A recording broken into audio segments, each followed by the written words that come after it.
Sa mapagpalang araw mga kaibigan at mga kapatid kay Kristo, narito po muli ang Nimi Magarso Ministry ay magpapailan lang ng mga salita ng Diyos sa pamamaraang madali po nating maintindihan. Kagaya po ng aking ipinangako na atin pong pag-aaralan ang 7 huling salot at magsisimula po tayo sa una, baitang-baitang hanggang sa matapos ang 7 salot.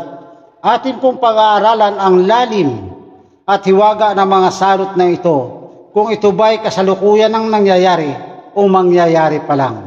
Pag-aralan po natin ang literal at espiritual dito po sa mga salot na inihanda ng Panginoon para po sa darating na panahon.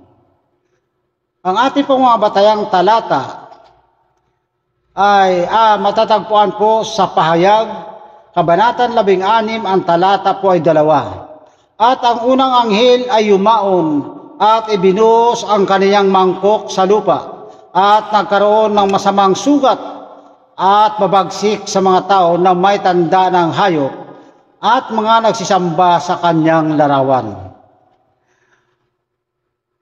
Ang unang mangkok ng puot ng Diyos ay ibinuhos ng unang anghel sa lupa at nagdulot ito ng masamang sugat at mabagsik sa mga taong may tanda ng hayop at nagsisamba sa larawan ng hayop. Ang unang mangkok daw ng puot ng Diyos ay ibinuhos. Ito po yung salot. Ito po pala ay puot ng Diyos.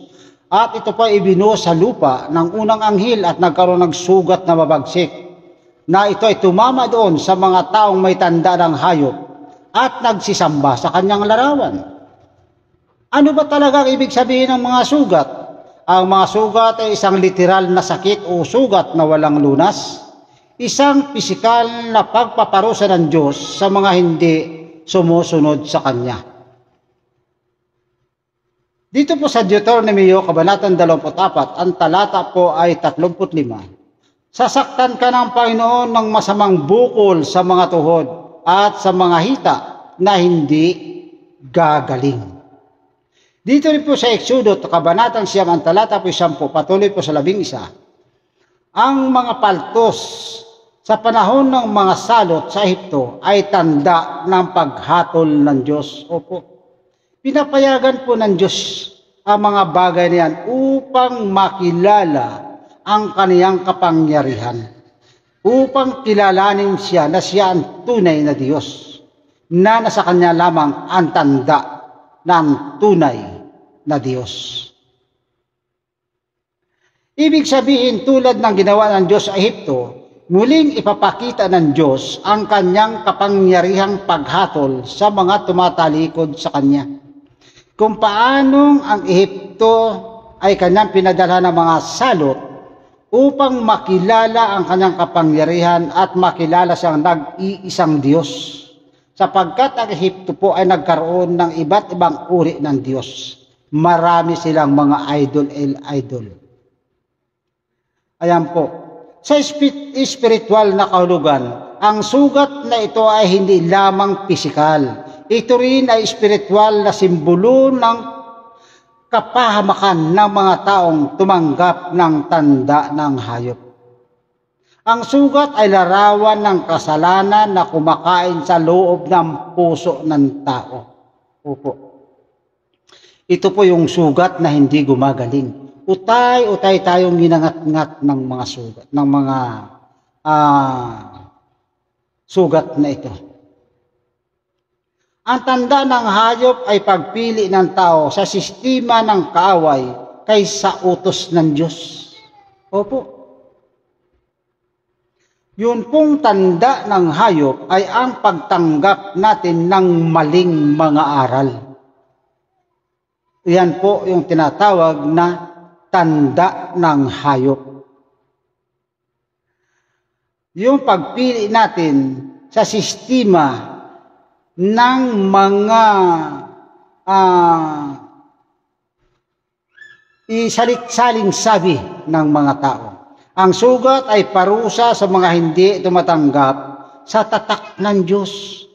Opo, yung palang tatanggap nito ng mga sugat na ito sa puso sa spiritual na kalagayan ay yaong mga taong hindi tumanggap ng tatak ng Diyos. Ay ano ba yung tatak ng Diyos? Ha? Kaya nga po ang sabi dito sa pahayag, Kabanatang 14, ang talata 9, patuloy hanggang 10. Kung ang sino man ay sumasamba sa hayop at sa kanyang larawan at tumanggap ng tanda sa kanyang noo o sa kanyang kamay, ay iinom din siya ng alak ng puot ng Diyos. Opo, kapag tinanggap po natin ang maling sistema, maling aral at ibang doktrina, ito po ang tinatawag nating tanda ng hayop. Dito pa sa Roma, Kabanatang 6, ang talata 23, sapagkat ang kabayaran ng kasalanan ay kamatayan. Kaya kung wala ka pong tanda ng Panginoon natin, ikaw ay kakapitan ng salot na sugat na ikamamatay. Kung paanong maulit yung sa panahon ng Ehipto, na ang tanging bayan ng Diyos lamang ang hindi kanapitan ng mga salot. Opo. Maging ang pagdilim ng lugar. Sa Ehipto ay madilim. Pero doon sa lugar na kung saan naroon ang bayan ng Diyos ay maliwanag. Ganyan po protektahan ng Panginoon yung mayroong kanyang tanda. Ay ano yung kanyang tanda? Maglagay ka ng dugo sa mga pintuan. Kaya nung dumaan yung anghel na siyang papatay sa lahat ng mga panganay, tanging ang Ehipto lamang at kasama ang anak ni Paraon ang namatay. Subalit doon po sa bayan ng Diyos na ang Israel ay bukod tanging hindi dinaanan sapagkat meron po silang tanda. Yung tanda na inilagay na dugo sa kanilang mga pintuan. Ganyan din sa ating pamumuhay Kristiyano. Kapag wala tayong tanda, sigurado kakapitan tayo at mayroong inihandang parusa ang Panginoon sa kasalanang hindi natin sa kasalanang ating mga ginawa. Ang mga salot ay hindi para sa mga tapat na anak ng Diyos. Katulad sa Ehipto, iniligtas ng Diyos ang kanyang bayan sa mga salot. Ito ay mababasa po natin sa Exodo, Kabanatang 8, ang talata po ay 22.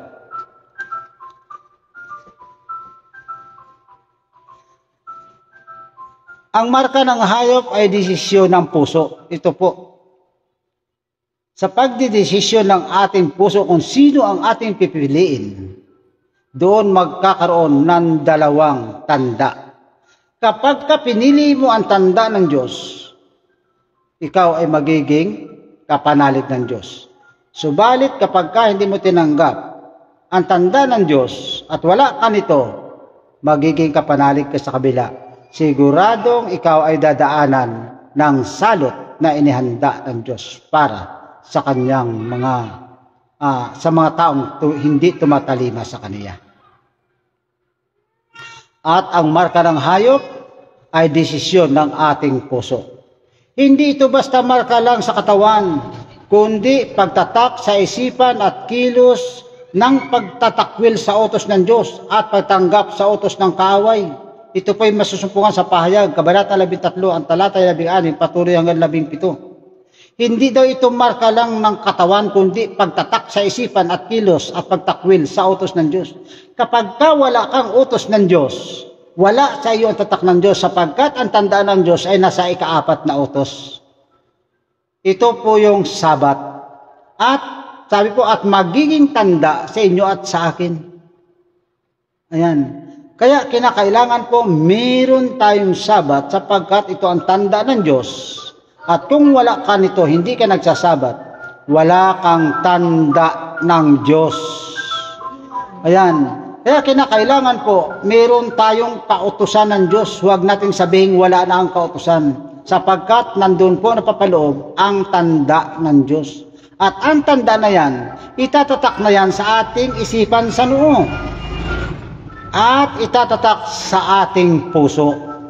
Yan. Ang marka ng hayop at marka ng Diyos ay nasa desisyon po ng ating puso. Ang unang salot ay paalala ng katuwiran ng Diyos. Opo. Siya ay matuwid na hukom, hindi niya hayaang ang kasamaan ay manatili magpakailanman. Kaya dinidesisyonan ng Panginoon ang kasalanan ng tao.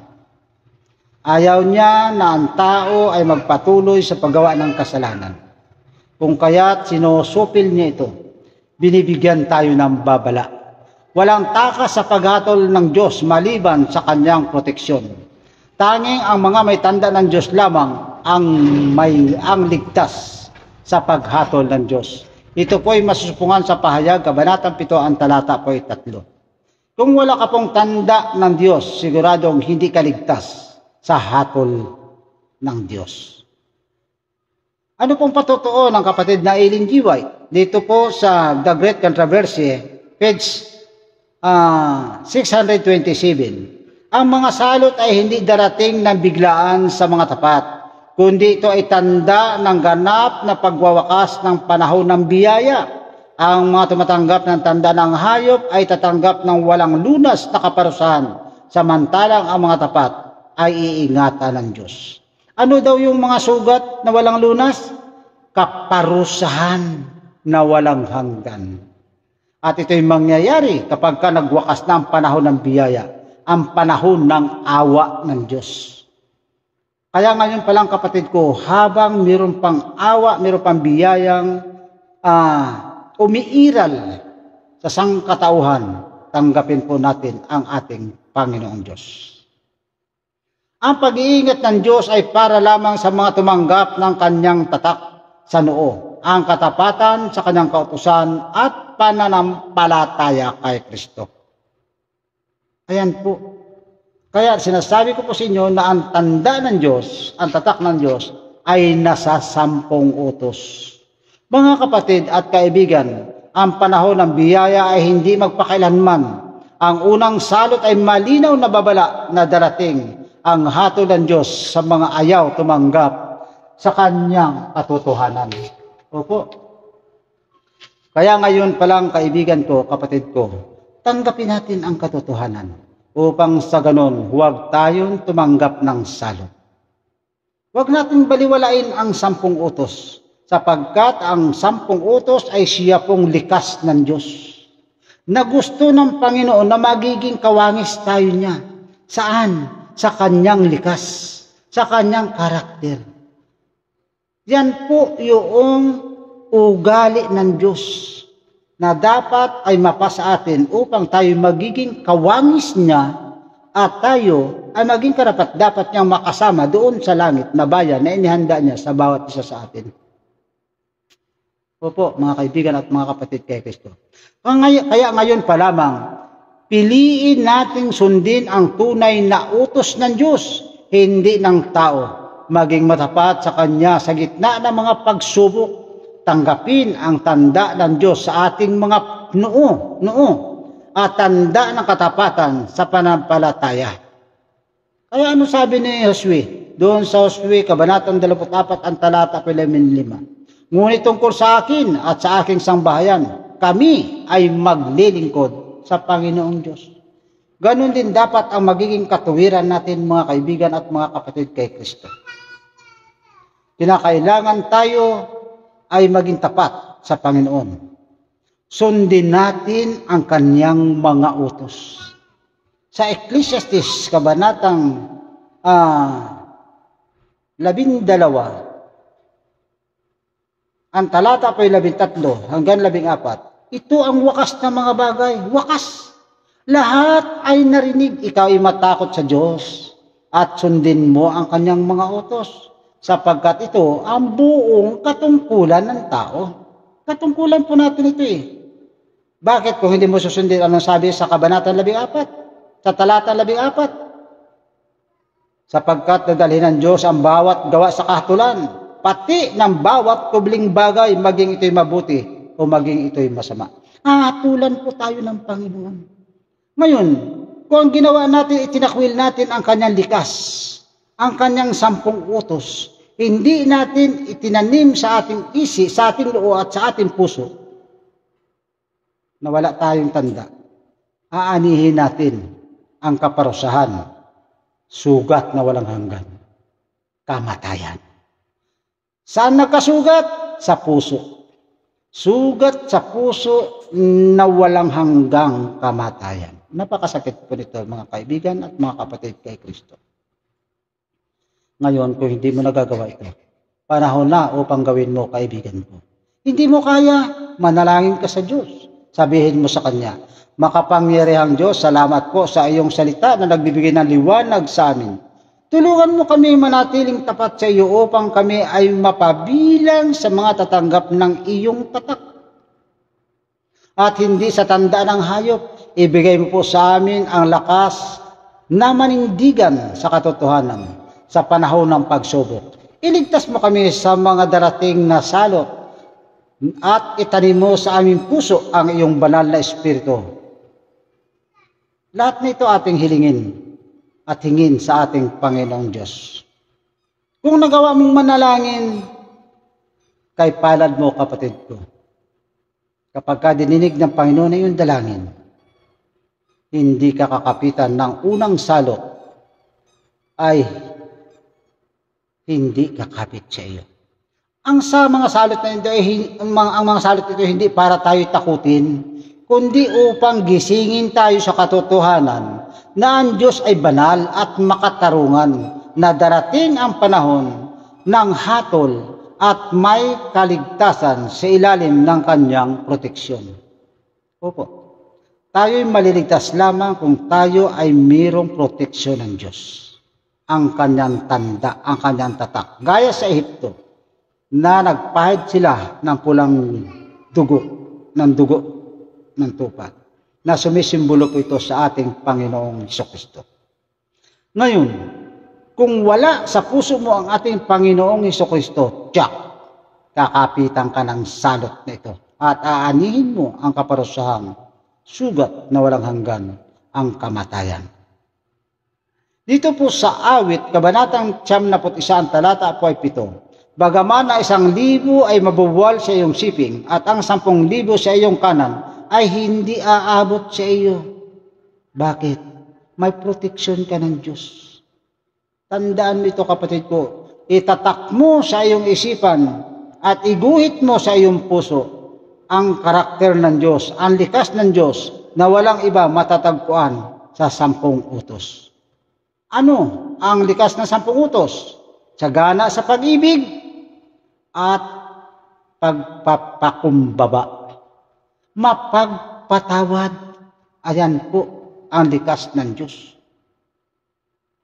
Huwag kang matakot sa salot ng sanlibutan kung si Kristo ang nasa puso mo. Nakita po natin, kaibigan. Si Kristo lang ang ating sanggalang. Sumampalataya tayo sa ating Panginoon Jesucristo. Sambahin natin siya sa Espiritu at katotohanan. Wala nang kaligtasan sa silong ng langit na sukat nating kaliligtas, kundi na sa ating Panginoon Jesucristo. Siya din ang daan, ang katotohanan at ang buhay. Siya magdadala sa atin doon sa paanan ng ating Panginoong Diyos. Dito po sa pahayag, Kabanatang 16, ang talatay 2, isang babala, isang panawagan, isang paanyaya ng Diyos sa kanyang bayan na maging handa para sa nalalapit niyang pagdating. Opo, mga kaibigan at mga kapatid kay Kristo. Ito na ang panahon na tayo lumapit, tanggapin natin katotohanan na wala tayong ibang kaligtasan, walang magdadala sa atin sa paanan ng ating Panginoong Diyos, kundi ang ating Panginoong Hesukristo lamang. Siya ang ating sampalatayanan, ang anak ng Diyos na naparito sa lupa upang tubusin ang ating mga kasalanan, at siya ang magdadala sa atin sa paanan ng ating Panginoong Diyos. Ito ang aking dalangin, alang-alang kong lahat sa makapangyarihang pangalan ng ating tagapagligtas na si Jesus. Amen.